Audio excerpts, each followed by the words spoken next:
Yes mukashaka ntwalekedde kyatweseewo olwaleero tugenda kwolekera pulogulaamu weewunyisa omwagalwa wawo oba surprise your loved one ng'ekutuusibwako n'abagereka w'omukwano Opushifa Nakawombe njagala weekanye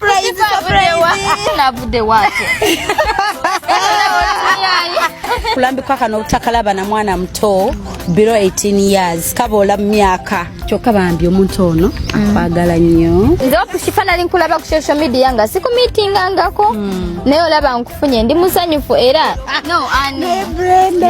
bwe mba temanyi obufumbo bwafa olaba bakyawa Judisi babiri aliko amafuta g'ennyonyi amafuta ga Katonda olaba Nezali yayawukanya ne Diamond Platinum kati olonze Brenda nze omwana muto pirate eyakatandika butandisi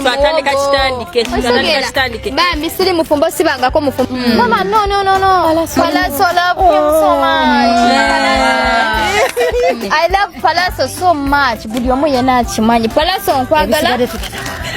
Shifa nkwegedde ne weziba sente mekanjazi ko batolina transport egende wa Palazzo era wenakomawo tugenda kwegwako naye ekirungi ono Shifa waali bambi ngende wa Palazzo ate simuweka video kali keyanyambula